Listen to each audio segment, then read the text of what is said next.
Bienvenidos a todos.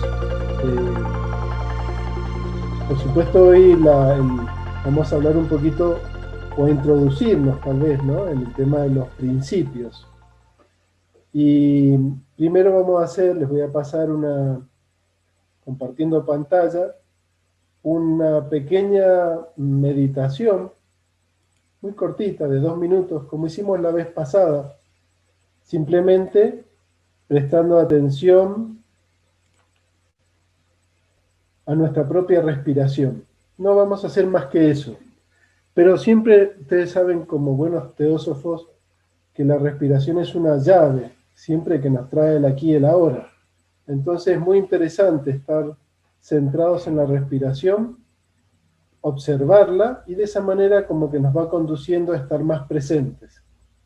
Simplemente los dejo con la música, el sonido, 2 minutos, y cada uno en su velocidad va observando su propia respiración y aquietándose.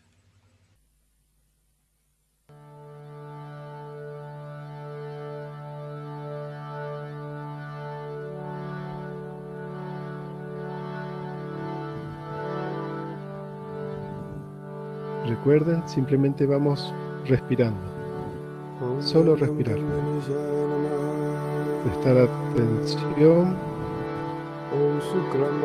a nuestra inspiración y expiración. Solo tomar conciencia. Om Namo Bhagavate Anjaneyaya Mahabalaya Swaha Om Namaya Ramachandraya Ramabhadraya Vedasi Raghunataya Mitaya Sitaya Pataya Namah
Bueno, hoy nos toca hablar un poquito sobre los principios del ser humano y por supuesto es un tema tan amplio, ¿no? Que es difícil dar todo en un ratito, ni siquiera vislumbrarlo, pero si logramos algo, lo que quisiéramos lograr es que fueran un tema como abierto y que siempre esté abierto a la investigación, que cada uno tuviese la inquietud de que esto es más que un solo capítulo en un libro. Esto es como una puerta muy importante y es muy interesante indagarla permanentemente. Siempre estar inquiriendo ahí en los principios. Para hablar de los principios humanos, fíjense por dónde tenemos que arrancar. Hay que hablar un poquito de conciencia, constitución septenaria y emanación, que son como temas bastante curiosos. Conciencia, vamos a colocar una definición bastante clásica, dice en términos generales, ¿qué conocemos como conciencia? Conocemos como conciencia el conocimiento que un ser tiene de sí mismo y de su entorno. Es decir, la conciencia es lo que me permite diferenciarme. Cuando yo digo soy Patricio, lo hago siempre diferenciándome de algo o de alguien. Y eso es lo que es la conciencia. Es el poder verme a mí mismo y respecto a un entorno principalmente. Conciencia de sí mismo. El yo soy. yo soy Patricio, en este caso. Hay muchos niveles de conciencia, ¿verdad? Pero el más básico y el que manejamos habitualmente es yo soy Patricio, yo soy Emilce, yo soy Martín, yo soy Rosana. Es nuestro nivel de conciencia. Luego hay una palabra que es la constitución septenaria. Y eso vamos a hacer hincapié porque la van a ver que está en muchos aspectos. Y es curiosa la palabra constitución porque también viene de la palabra construcción septenaria. Y la construcción septenaria nos da la idea de que hay un patrón que se repite, eso del 7 en 7, que muchas veces uno lo ha escuchado. Podemos decir que si hay 7 planos, en cada plano hay 7 subplanos. Es decir, hay como un patrón que se repite. Y luego hay otro concepto que es donde nos vamos a basar, que es la emanación. La emanación, etimológicamente, ¿no?, viene de emanare. Significa salir de. Y manare significa manar, fluir. La emanación para los platónicos era una especie de fuente donde algo fluía de sí mismo y era inagotable. Ese es el concepto de emanación. La teosofía van a ver en los estudios que en general, como decía Juan Viña, es monista y emanacionista. Es decir, la emanación está muy en todas las ideas teosóficas subyaciendo y es muy interesante la idea de la emanación. Eso lo vamos a explicar ahora un poquito más. Acá viene un poquito el juego de la imaginación. Entonces, para poder ir adentrándonos en esto de los principios y para adentrarnos un poco en esta idea de la emanación, lo primero que nos vamos a imaginar es una especie de vela, una luz central, y nos vamos a imaginar una cúpula muy grande alrededor, pero muy grande, ¿de acuerdo? Y nosotros como en las paredes de esa cúpula mirando hacia esa luz central, hacia esa vela, en este caso. La luz se difunde. La luz se difunde hacia todos lados, le da igual, se expande. La luz simplemente su función y su ser está en eso, en difundirse, en emanar de sí misma. Y ese es un buen ejemplo. Los neoplatónicos siempre ponían de ejemplo la luz, como emana de sí misma sin perder intensidad. Entonces nosotros nos vamos a imaginar estar ahí en la cúpula, desde en las paredes de la circunferencia de la cúpula, mirando en el centro de esa luz, que difunde a todos lados. Y ahora viene lo curioso. Esto es el intríngulis. Lo curioso es que, como si fuera en un cuento, la luz que se difumina en sí misma quiso conocerse. Imagínenselo como un cuento. Esa luz ha querido conocerse a sí misma. Quiere saber quién es. Esa sensación, esa idea que nos vamos a tratar de trabajar, es una idea que está en la Kabbalah. La Kabbalah le llaman la restricción. Es lo que Isaac Luria llamaba el tzimtzum. Todas palabras raras, no importa. La idea sería, si la luz se difumina eternamente, lo que va a hacer en sí mismo es de repente intentar conocerse a sí misma. Y en ese movimiento de conocerse a sí misma es como que se frena y genera en sí misma un primer velo. Genera un primer velo, que es la concreción, la primer concreción de la luz. Es como si la luz ahí toma conciencia de sí misma. Y en el momento en que toma conciencia de sí misma, permite a su vez que continúe la luz emanando, pero ya hay una primer capa que rodea esa primera luz. Esa es la primera emanación. Esto es un concepto teosófico que lo van a encontrar mucho. Esa es la primera emanación. La primera emanación sería como una capa que se ha concretado de luz para poder observarse a sí misma. Y nosotros que lo estamos viendo de lejos es como si viéramos un primer velo alrededor de esa luz. Claro, vemos el velo, pero también vemos que el velo sigue proyectando luz, porque es un velo muy sutil, el primer velo. Como un tul, como si fuera una gasa. Y lo que vamos a ver, entonces, que la luz continúa emanando, y podemos ver que la luz que emana de esa primera concreción, de ese primer velo, esa luz también vuelve nuevamente a mirarse hacia sí misma, vuelve a generar una concreción, vuelve a generar lo que los cabalistas dicen una constricción, ¿m? Que es como se retiene a sí misma y en ese acto de retenerse permite un estado de conciencia y la luz continúa. Como ven, los principios es un poco curioso por dónde tenemos que arrancar, pero jugamos con la imaginación, ¿verdad? Y entonces nosotros que estamos ahí en las paredes de esa bóveda, vemos que se tiende otro tul en la luz y la vemos como más apagada. Y después vuelve a suceder lo mismo y vuelve a producirse otro tul alrededor de la luz. Son como velos. Son los mismos velos que describe Blavatsky cuando dice que la búsqueda de la verdad hay que ir quitándole los velos a Isis. Bueno, esos velos van tapando la luz, pero también son concreción de la luz misma. Seguimos y hay otra vez una nueva situación, vuelve otra vez a generarse la conciencia de sí mismo, esa luz, vuelve otra vez a achicarse, a concretarse, y lo que queda sigue emanando. Y así esto lo hace en etapas, y va tendiendo un velo sobre otro velo, sobre otro velo, hasta que llega un momento en que el último velo ya capta toda la luz. Ya no hay luz detrás de ese velo. Ese velo es lo que llamamos materia.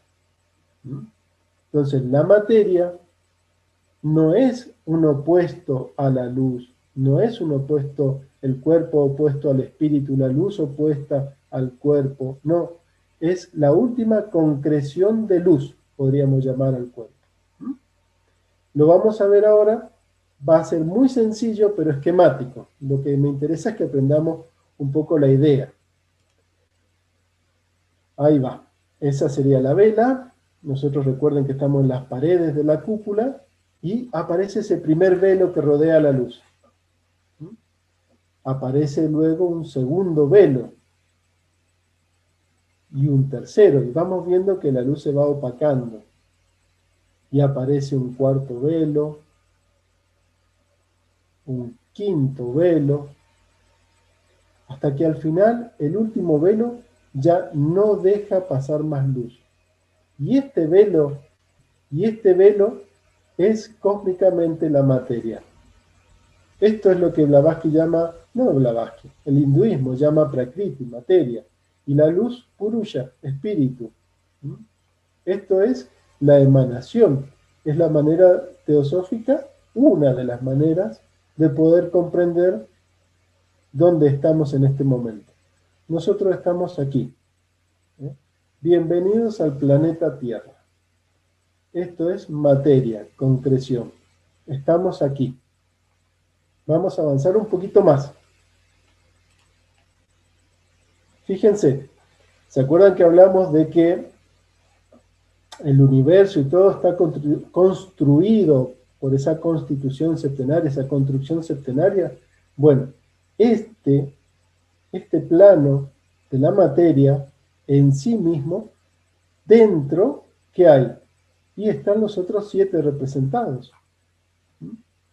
Entonces, ¿dónde estamos nosotros? Efectivamente estamos aquí. ¿Y dónde están los principios humanos? Están aquí. ¿De acuerdo? Lo que pasa es que cuando ampliamos, como hay 7 en 7, podemos ver estos otros principios de la materia que representan los principios cósmicos. Bueno, entonces esto es por la ley del 7 en 7. Ya ven, este es nuestro plano de la materia y este sería de alguna manera nuestro septenario que vamos a encontrar aquí. Bueno, este plano, nosotros, y es muy lindo porque lo vamos a ver muchas veces representado con un cuaternario y una tríada, ¿verdad?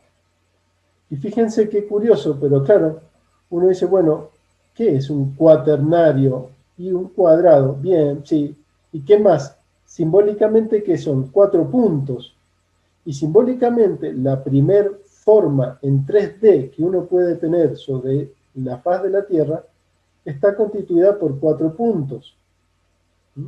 Entonces, cualquier forma como tal necesita de 4 puntos. Por eso, la representación del cuaternario representa lo físico, lo 3D, por decirlo de alguna manera moderna. En cambio, con 3 puntos no puedo nunca generar ninguna forma 3D en nuestro plano. Por eso, la tríada representa algo que no está inmerso en la materia.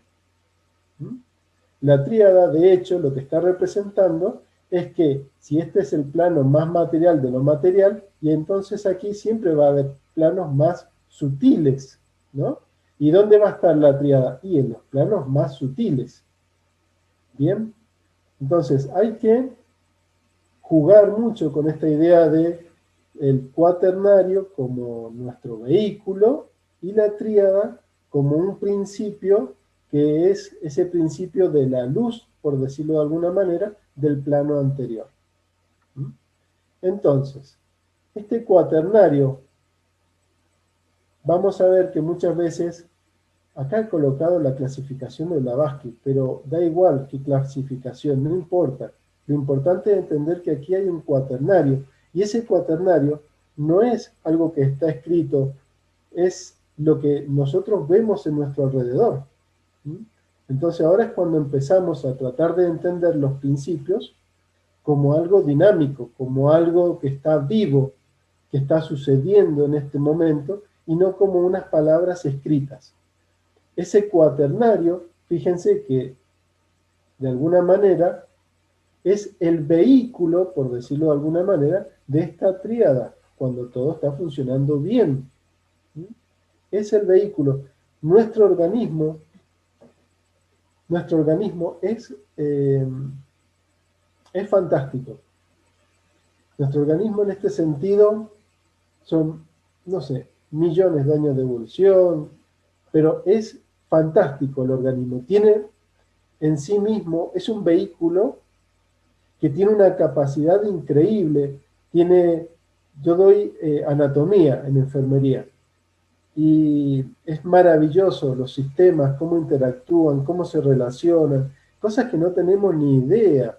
Nuestros sistemas de defensa, todos los sistemas están funcionando a la perfección. Es un vehículo excelente. Es como decía Sankaracharya, es un milagro estar vivo. Y ese cuaternario, por supuesto, semejante vehículo que hay sobre la Tierra, tiene que mantenerse. Entonces, ¿qué es lo que vemos? Y este cuaternario es muy como un animalito, cuya función, todas las personas, va a ser ¿cuál? Y reproducirse, etcétera, etcétera, etcétera. ¿Por qué? Porque básicamente, y fíjense que estamos bastante bien, lo hacemos este cuaternario, que no sé cuántos millones tenemos de habitantes en el planeta Tierra.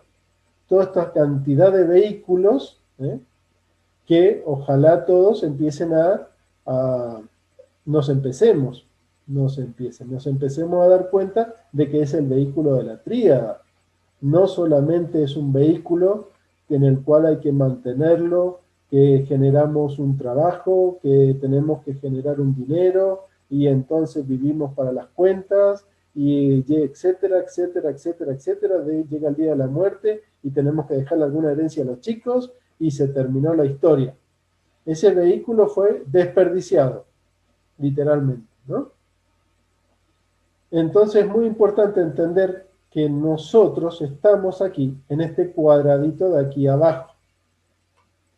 Y esa tríada superior es la tríada, como decía Pablo, Pablo de Tarso decía, hay espíritu, alma y cuerpo. Bueno, esta tríada es el espíritu, ¿no? Bien, entonces hay aquí un secretito muy curioso. Entre esa tríada, ese aspecto nuestro que está, ojo, el aspecto espiritual está en este momento, está haciendo. Eso es lo que tenemos que cambiar las ideas. En este momento la emanación está aquí, ahora, presente. Blavatsky dice algo muy gracioso, dice, una bacteria tiene buddhi. Ahí uno dice, ah, mira, la bacteria tiene buddhi, que es ser más espiritual. Pero ¿qué es la diferencia con el hombre? Que el hombre tiene un principio que le permite ser consciente de sí mismo, cosa que no puede hacer la bacteria. Entonces ese principio que nos da la conciencia de sí mismo es el principio que aparece aquí con el nombrecito de manas. Y no le vamos a cambiar el nombre, no le voy a poner mente, porque a veces la idea de la mente nos limita mucho. Si le ponemos manas, que es un nombre más esotérico, más raro, da cabida a que podamos colocar muchas cosas en esa canasta. Ese principio que es nuestro, que está en nosotros, es una especie de, llamémosle como para entenderlo, pegamento. Un pegamento, ¿qué función tiene un pegamento? Y un pegamento pega dos elementos. ¿Y cómo lo hace un pegamento? Y el pegamento, cuando pega dos superficies, atrapa con las moléculas algo del de arriba, atrapa con su molécula algo del de abajo, y cuando se seca queda todo unido. Esa es la función de un pegamento. Manas en nosotros viene siendo un pegamento. El tema es que esa mente para nosotros, de alguna manera, se ha quedado muy enganchada en ver el desarrollo de ese cuaternario tan fantástico que tenemos. Entonces, si ustedes observan y nos autoobservamos, ¿dónde va a estar la mente? Y la mente está en el cuaternario. Por eso Blavatsky dice, che, la mente está ahí en kama manas, es decir, está la mente unida muy a los deseos. Y uno dice, no, bueno, prende la tele.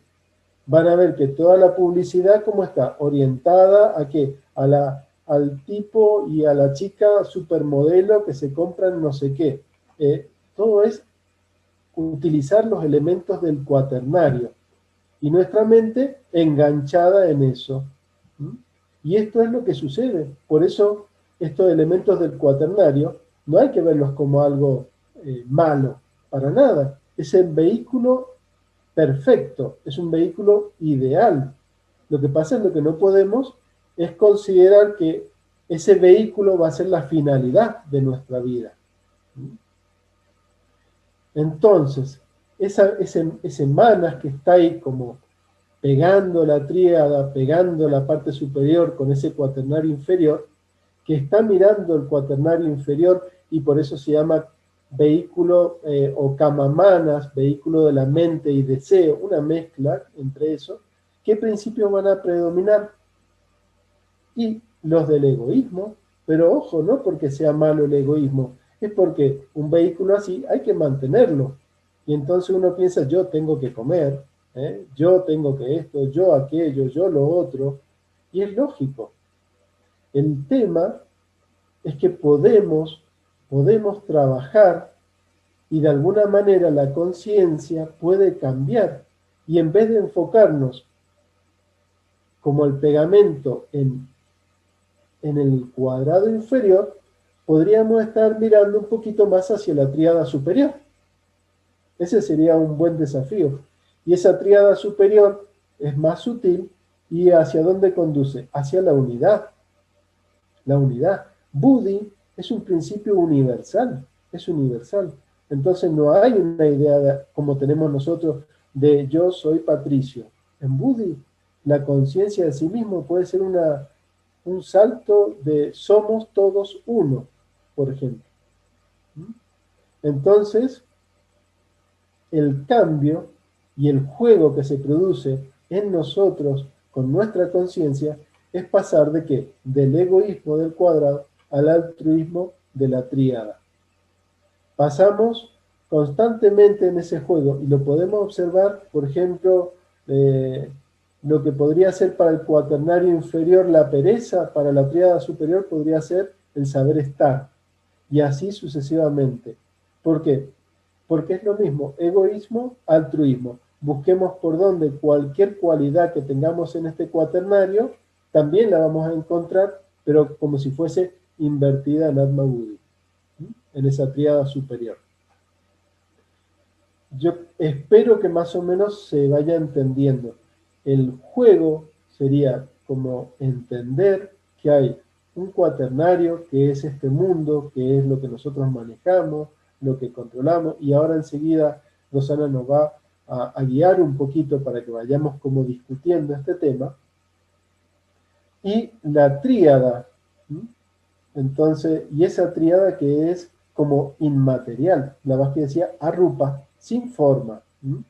Entonces nuestro trabajo está ahí, en ese cambio.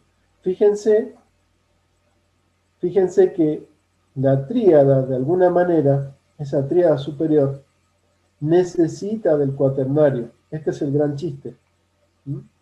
Por eso, muchas veces nosotros decimos, sí, yo tengo que elevar el pensamiento. En realidad, es esta tríada superior la que está aprendiendo, evolucionando por la experiencia en estos elementos que tuvo aquí abajo, y luego tiene que aprender de la experiencia que va teniendo en este caminito, y al fin y al cabo, por fin, logra esta unidad. En realidad es como dice el Rig Veda, los dioses se alimentan de los hombres. Eso parafraseando ahí a Pablo de Sender. Bueno, esto del cuaternario y la tríada, y esto de los 7 principios, la idea es eso, de que tengamos como algo vivo, como una idea. Lo más triste sería que cristalizáramos en conceptos y escribiéramos como en un papel y grabáramos de memoria lo que es Linga Sharira, Stula Sharira, Prana, etc. Dejémoslo siempre como en una sensación de una pregunta. Esto es mucho más profundo. ¿Cómo será de profundo que Blavatsky lo que habla principalmente es que los principios humanos, con sus correspondencias cósmicas, son la clave? Son la clave. Entonces, dejemos siempre el campo abierto.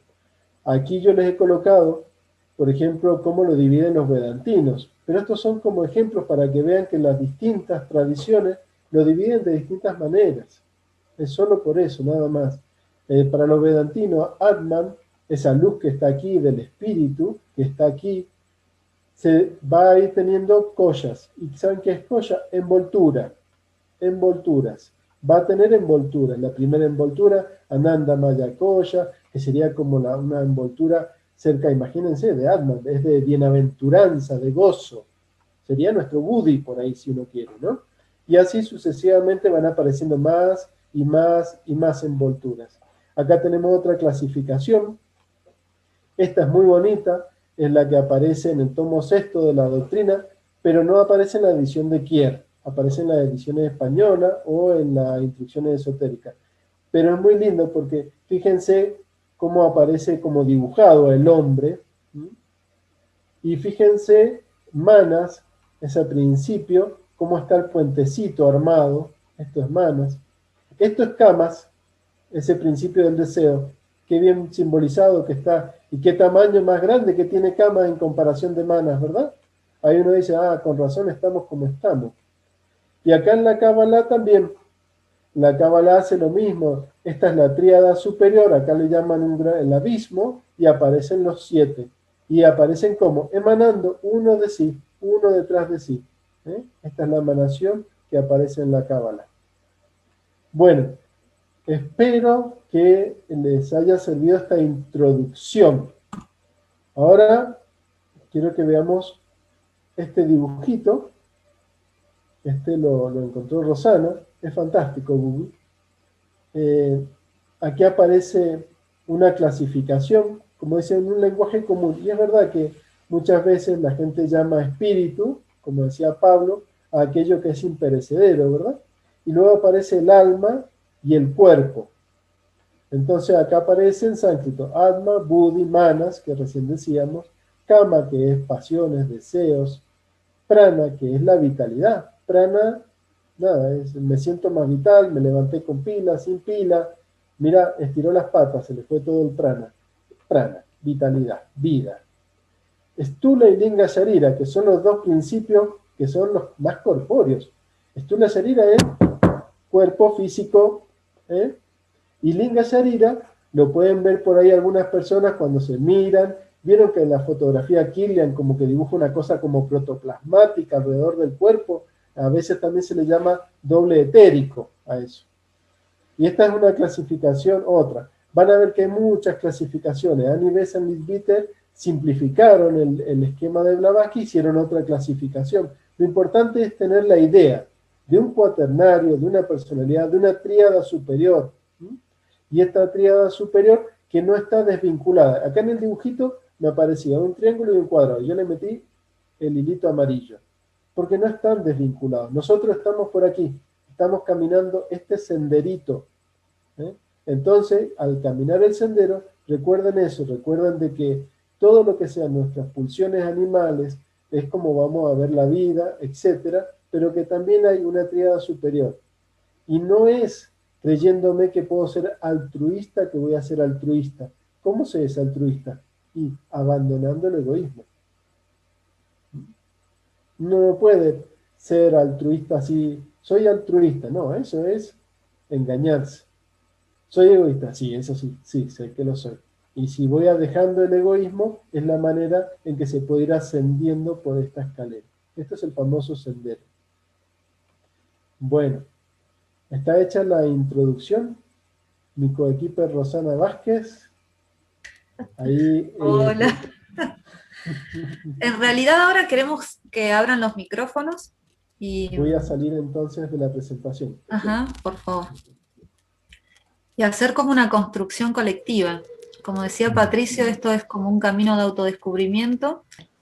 Entonces lo ideal es que cada uno abra su micrófono. Primero, lógicamente, un espacio de si alguno tiene alguna inquietud. Ángel Reinhardt. Te escuchamos. Sí, por favor. Ok, muchas gracias, buenas y gracias. Bueno, estoy hace unos años en Desafía y sí, esto de las clasificaciones septenarias y tengo idea, ¿no? Han hecho referencia a Viñas en su charla de monismo, que, bueno, tiene que ver con el Advaita, el No 2. Yo lo que planteo es lo siguiente, a ver qué opinan. Con esto del septenario, también se usa una imagen que es la de las mamushkas rusas. Ahora, yo lo que digo es lo siguiente, porque quiero hacer síntesis con Advaita. Es decir, estos 7 es para entender y clasificar en pizarra, pero en realidad es todo uno. Son funciones de lo uno, de Atma, porque es Purusha y Prakriti son uno. Son 2 caras de la misma moneda, es una sola cosa. Los órganos de nuestro cuerpo funcionan en sincronía y también digo, por analogía, que esos 7 que constituyen el septenario es una sincronía de Atma. Y si digo que quien está ahora acá hablando es Purusha mismo, Atma, bueno, en proceso, una mónada, como todos, como un Atma, como todos, que de alguna manera somos uno con el Atman universal. Pero sí es de principiantes, si estamos queriendo establecer el septenario y punto, lo dejamos ahí y que otro continúe. Y muchas gracias. Muchas gracias por el esfuerzo y la calidad y la delicadeza. Muchas gracias. Gracias, Ángel. Claro, un poco lo que se busca es este trabajo interno que vos has realizado. En primera instancia, esta importancia de alimentar la mente, entendiendo de manera fragmentada, lógicamente es un esquema para nuestra mente. todo sucede en este instante. Por eso se habla de manera metafórica de los velos. Y es muy importante que cada uno de nosotros vaya distinguiendo y vivenciando. No aceptar esto que Pato dijo de manera dogmática, que obviamente no lo dijo él, lo sacó, por ejemplo, de la doctrina, sino uno ir identificando en qué momento, por ejemplo, se une el cuaternario con la tríada superior. En nuestro diario vivir sería como un desafío. Yo hoy, con mi realidad, ¿cómo puedo mirar hacia arriba con este cuerpo físico? ¿Sí? Es un poco la invitación que queremos dejarles en el día de hoy. No sé si alguien más quiere compartir algo.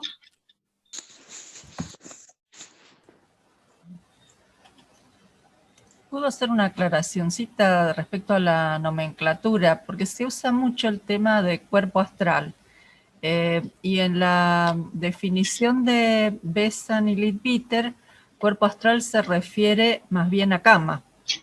Mientras que, bueno, ya lo aclararon ustedes, se utilizan como también doble etérico. Blavatsky lo usa en el lugar del cuerpo astral o doble astral, también le decía, doble etérico. Nada más que eso, es técnico nomás. Gracias. ¿Alguien más quiere comentar algo? ¿Alguna duda? ¿Alguna experiencia donde en el diario vivir puedan vivenciar esto de que dejamos de ser meramente un cuaternario inferior y tenemos un poquito de desvelo hacia la tríada superior? Que llevan ambas preguntas, justamente quería preguntar esto, Don. ¿Qué pasa con la conciencia de los distintos niveles o cuerpos de la estructura final? Esa es mi pregunta. Me parece que se refiere a los niveles de la estructura. O sea, cómo entiendo yo cómo uno los tiene que manejar o los tiene que entender. No sé si está bien, Delia. Sí, justamente. Sí. A eso yo quería preguntar. Bien, niveles de la estructura. No, yo sigo sin entender la pregunta. Yo creo que debe estar relacionado un poco a lo que decía, creo que era Ángel al principio, que esa división que uno establece solo a los efectos del estudio y da la idea de niveles, o sea, como que uno es más bajo y el otro es más alto, y en esa estructura por capas, uno parecería que está funcionando por separado en cada nivel, y me parece que está orientada por ahí, o sea, cómo es que uno integra todo eso, o en una sola idea o en una sola funcionalidad. Es que en realidad hay movimiento y no es estático. O sea, no es que nosotros estamos hoy en un estado y continuamos, es un trabajo de conciencia en cada segundo, en realidad, porque cada uno de estos principios tienen sus necesidades, para llamarlo de alguna manera, que necesitan ser satisfechas, por ejemplo, el cuerpo físico, la alimentación. Y es un juego consciente, constante, que implica, no es que yo llegue a una meta y ahí me quedé. Por eso es tan sagrado ver el día y cada cosa que nos pasa, por ejemplo, la enfermedad, como un nuevo aprendizaje. Hablo un poco para cerrar un poquito, no cerrar, pero lo de Delia, lo que estábamos hablando. Es toda autoobservación, como fueron colocando en el chat también, ¿verdad? Hay un trabajo de autoobservación y este trabajo de darse cuenta donde uno está es básico. Tener conciencia donde uno se encuentra es lo primero para saber a dónde va. Eso creo que lo sabemos por la experiencia cuando salimos a caminar. Yo necesito orientarme dónde estoy para luego decir voy hacia allá. Entonces, el saber dónde está surge de la autoobservación, sin el autoengaño, sino con discernimiento, viendo dónde nos encontramos, cuál es mi condición, y a partir de allí, esto de los cambios de estado, tenemos en esa escalera, en ese sendero que tenemos hacia esa tríada superior, por supuesto que van habiendo cambios, y tiene que ver con los cambios de conciencia más que de estados, ¿no? Entonces, ahí por ejemplo, fíjate lo que dicen los judíos. Allí Vital hay un librito del 1300 y él dice que la energía, el alma requiere del cuerpo para poder ir cambiando de estados de conciencia. Y de esa manera pasar, dice allí Vital, del nefesh, que sería el alma animal, al alma humana, al alma espiritual. Y son todos caminos progresivos de cambios de estado de conciencia que uno va teniendo. Entonces, del decir, yo soy Patricio, al decir, mira, a Patricio le pasa esto, al decir, ni siquiera decir, al sentir la unidad de vida, son todos cambios de estado de conciencia. Entonces, me parece que eso, Delia, vos sabés que lo habla muy bien el Raja Yoga, y hay otras disciplinas donde ya se hablan del sendero mismo. Bien, ahora sí, no me acuerdo quién había levantado la mano primero. Abigail. Hola, Abigail. Bueno. Contestando a la pregunta que hizo Rosana, yo creo que en nuestro diario vivir, al darnos cuenta de nuestra naturaleza, que somos un alma contenido en un cuerpo, estamos experimentando o poniendo en práctica, no, más bien entendiendo esta parte del cuaternario y la tríada superior, porque entonces nos damos cuenta de nuestra verdadera naturaleza, podemos observar a las personas que nos rodean también como esos, como almas, como los Cristos internos que son, y no en realidad, pues, no los consideramos como personas o seres humanos, ¿no? Vamos un pasito más allá, que tiene igual algo que ver con lo que dijo Patricio, vamos como teniendo diferentes niveles de conciencia, y en este punto, al adquirir un nivel diferente de conciencia, vamos experimentando en el día a día vamos diferenciando más bien en el día a día el cuaternario de la tríada superior. Yo creo que este es un punto, y el otro punto sería al meditar, cuando meditamos y tratamos de hacer una conexión con nuestra, con esa voz interior, con nuestra presencia divina, pues en ese momento tenemos que un poco dejar todo lo exterior, quitar esas capas de la personalidad, dejarlas por un momento en un ladito, para tratar de hacer esa conexión. Eso es lo que a mí se me ocurre.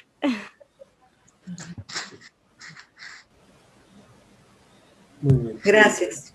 Gracias. Alicia. Sí, yo estaba pensando que si el cuaternario es el vehículo de la tríada, más el trabajo que podemos hacer para ascender es el trabajo que deberíamos hacer para no impedir, porque entonces, si estamos conformados por la tríada y el cuaternario, es inevitable que la tríada se exprese por los medios que disponga, porque justamente estamos haciendo la experiencia para esta tríada, si entendí bien. Entonces, más que buscar mirar hacia arriba, es tratar de aquietar y no impedir que fluya, y que inevitablemente tiene que fluir, porque para eso estamos compuestos de esta parte espiritual, de este Budi, de esta parte de alma, de Budi, de manas superior en este caso. Entonces me parece que más que un trabajo de esforzarnos para ascender, es de no poner obstáculos, no impedir que se manifieste lo que no vamos a lograr que deje de manifestarse. No sé si me entienden lo que quiero decir. Sí, Alicia, está bien. Sí, se entiende. Justo ayer, que fue la luna de Huesac, una persona hablaba de eso, de que una de las enseñanzas de este acontecimiento tan especial es permitir que la luz impregne la materia, sin generar resistencia. Entonces, muy, muy interesante, Alicia. Sí, yo me quedé pensando ayer justamente esto que vos estás diciendo. De qué manera en nuestro diario vivir, a través de nuestro libre albedrío, y obviamente eso implica por ejemplo, maravillarse del día a día, ¿no? Y ver la belleza del sol y permitir que eso suceda. Entonces, porque justamente la luz no lucha, ilumina. Entonces, un poco esto lo que estás comentando. Muchísimas gracias, muy bello. Está Eva y después Adriana. Y ahora Bueno, buenas tardes. Volviendo a esa clasificación que nos permite a todos los docentes para poder explicar algo, si bien es cierto, los diferentes principios, tanto de la tríada superior como el cuaternario inferior, para mí, yo creo que actúan simultáneamente. Nada más que debemos estar presente, atento a este momento presente, a este ahora, para ver cuáles de esos principios, de acuerdo a las características, se está manifestando. Entonces, de esa manera, al estar atentos a cada conducta, a cada pensamiento o cada emoción, si estamos atentos, vamos a poder identificar esa emoción, ese pensamiento. Y creo que de esa manera vamos a ir tomando conciencia de nuestros pensamientos y de nuestras actitudes. Debemos estar siempre, de alguna manera, observando. Debe haber un observador, alguien que está controlando todas esas manifestaciones de los diferentes principios. Y de esa manera creo que el aprendizaje va a ser más rico, porque vamos a estar así, va a haber tendríamos que tener un observador observando las actividades nuestras, las conductas nuestras.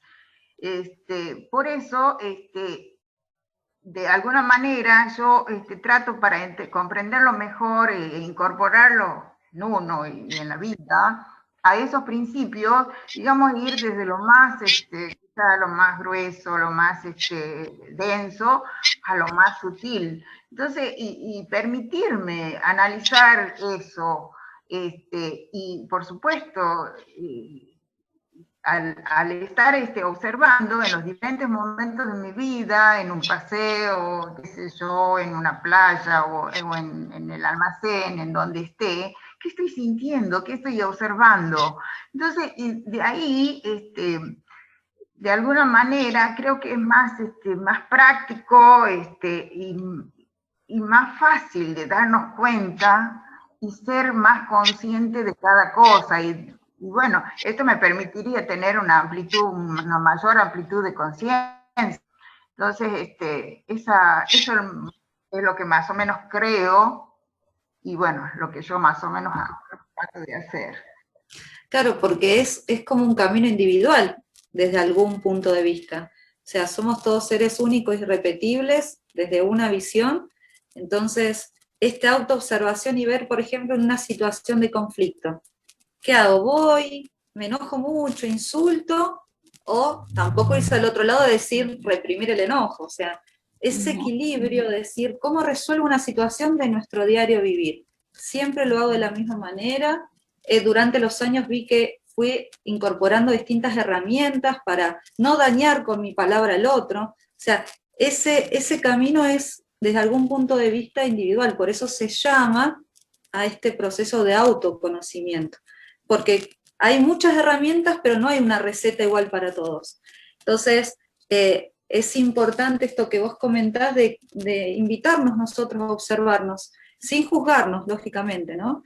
Y ir viendo, y hay un ejercicio que es que a la noche veamos todo lo que ocurrió en el día, ¿no? O sea, nos acostamos y empezamos a observar, solamente a observar, qué sucedió desde que me acosté hacia atrás, y qué cosas podría mejorar, un ejercicio, sin culpa, y ir descubriendo nosotros cuáles son nuestras fortalezas, por ejemplo, y nuestras debilidades.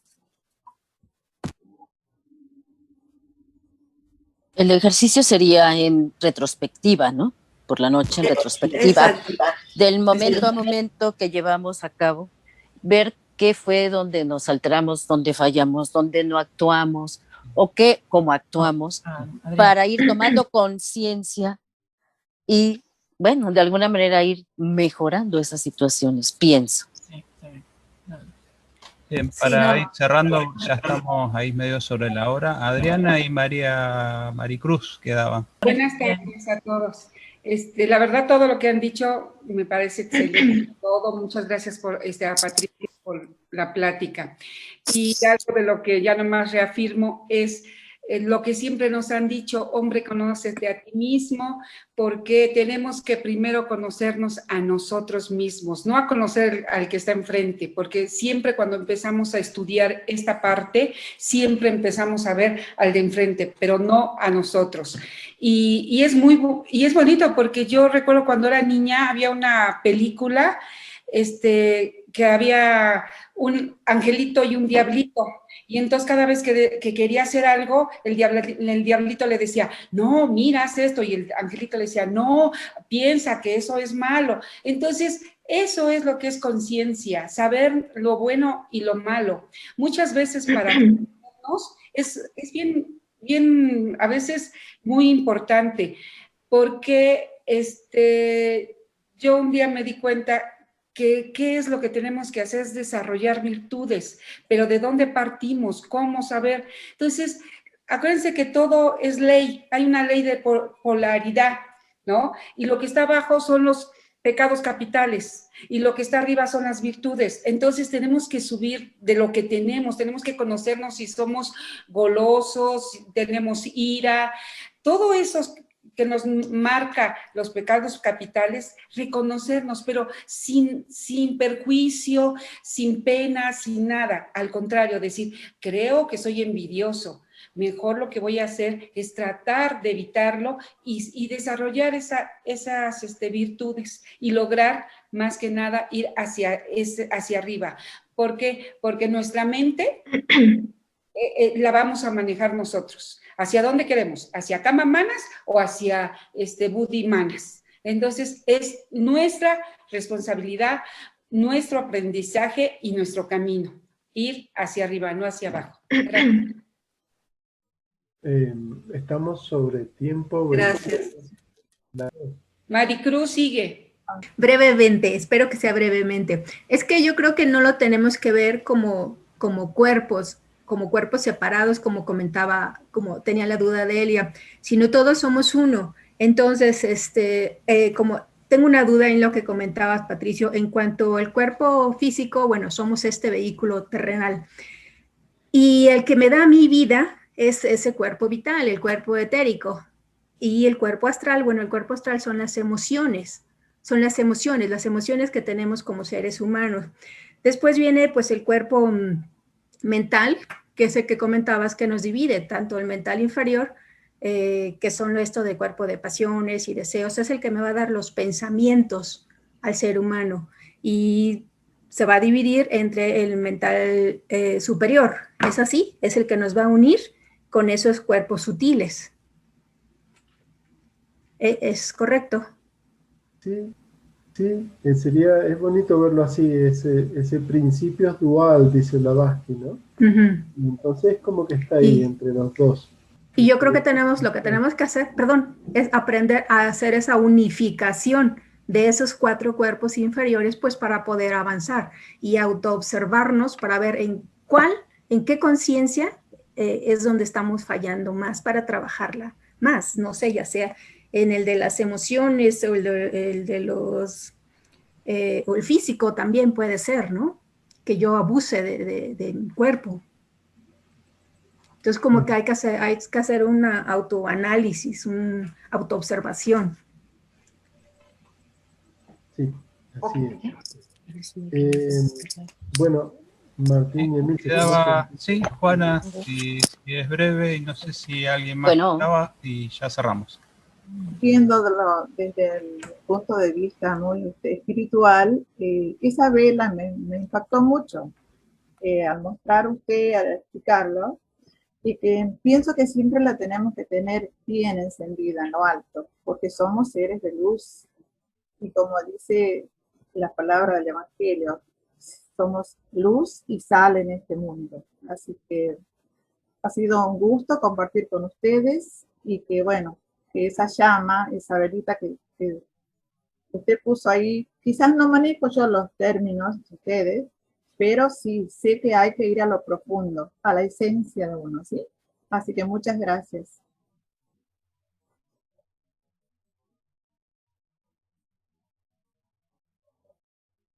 Muchas gracias.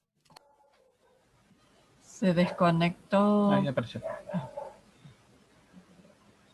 Bien, muchas gracias a todos. No sé si Patricio o Rosana. El cierre, Patricio y Rosana. No, en lo personal, agradecer e invitarlos un poco a continuar, cuestionarse, y que cada uno, desde sus herramientas, sus creencias, empiece a ver cómo en el día a día puede transformar, tal como comentaron, estas cosas que tenemos para mejorar en virtudes sin cargarnos de culpa, ¿no? Desde el agradecimiento. O sea, bajar toda esta teoría en nuestro diario vivir, y sería muy bonito en algún momento, tal vez al finalizar el ciclo de charlas, compartamos, ¿no? O sea, qué riqueza individual, no de lo que se habló, sino cómo uno pudo llevarlo a su diario vivir. Eso en lo personal. Y muchísimas gracias. Sí, agregaríamos que el próximo tema lo va a dar Eva, y es la personalidad y el alma. O sea, vamos a abundar sobre lo que ya se habló. Bueno, se van a expresar las personalidades. Veamos. Bueno, muchas gracias. Adiós, hasta luego. Gracias. Gracias a ustedes. Gracias. Bueno. Chao, gracias. Buenas noches. Gracias.